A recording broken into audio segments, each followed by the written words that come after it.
Hey, welcome to Jank Town. We're here to take you through our $100 budget primer for Shadowfax, Lord of Horses. I probably don't need to read the card out because since you clicked the video, you probably already know what you're getting yourself into. So let's get straight into breaking this horse lore down to see what we're working with. Shadowfax is great for players who like or want to try an aggressive playstyle. Like Gandalf said, he always shows us the meaning of haste, literally, which means we're likely going to get value out of him the turn we play him.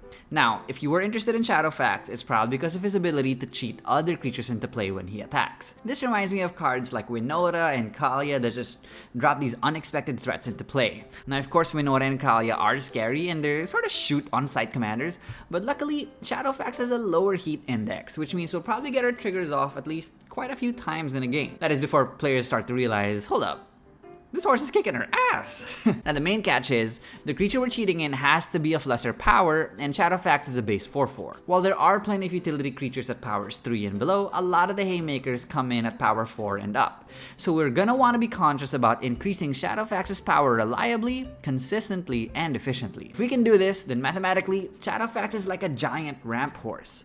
Sure, he costs 5, meaning he's coming out around the mid-game, but when he attacks, he's bringing along a buddy that's a 5-drop, a 6-drop, or a 7-drop. So we kind of jump straight into late game territory because we're actually putting 10 to 12 mana worth of value onto the battlefield as early as turn 5. But as cool as that sounds, there are a couple of things to watch out for. One is that we're playing out of our hand. So while that does sound good because we get to choose which creature we want to bring into play, the downside of that though is we get through our hand pretty quickly. So we might end up playing answers sooner than we'd like or committing too much to the board too soon, and so we have to make sure that our draw engines are tight to keep our hand replenished. The other downside is we'll likely draw the ire of the table very quickly. So since we are jumping ahead to turn 10, we might become the arch enemy, and 3v1, no matter how good your deck is always a tough mountain to climb.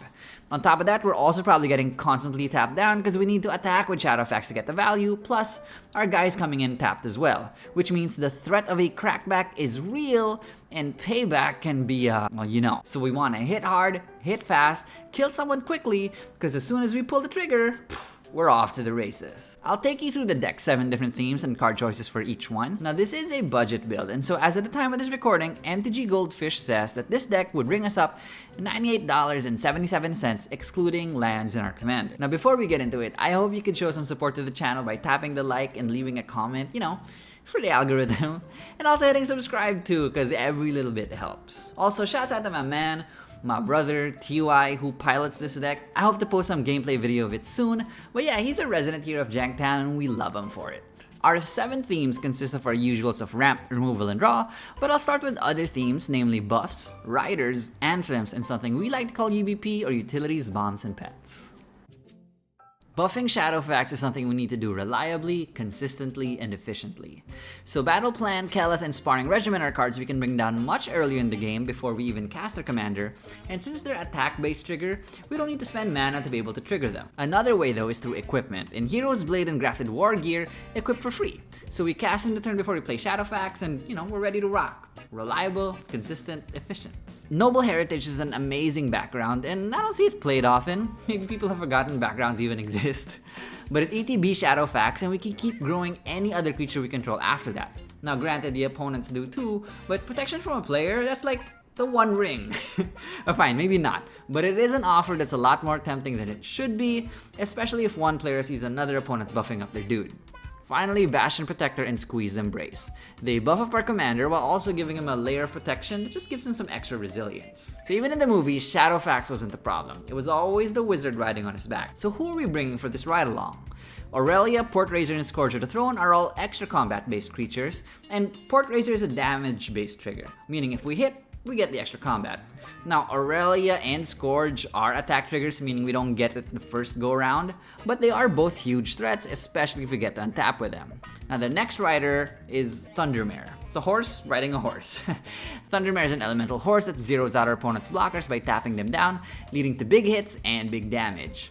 Zerium Golden Wind is a cute janky card, and it multiplies over the course of a game.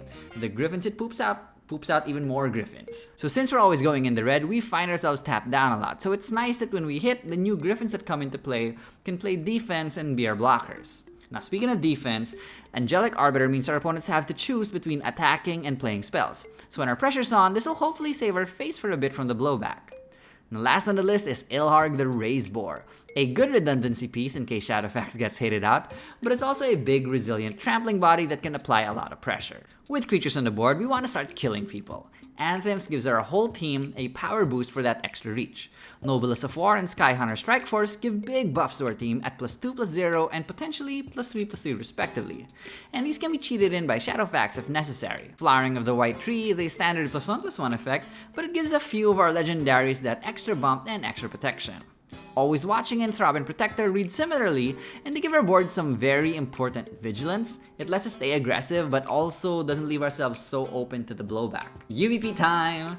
Other budget vigilance effects we run are Angelic Field Marshal and Drum Bellower.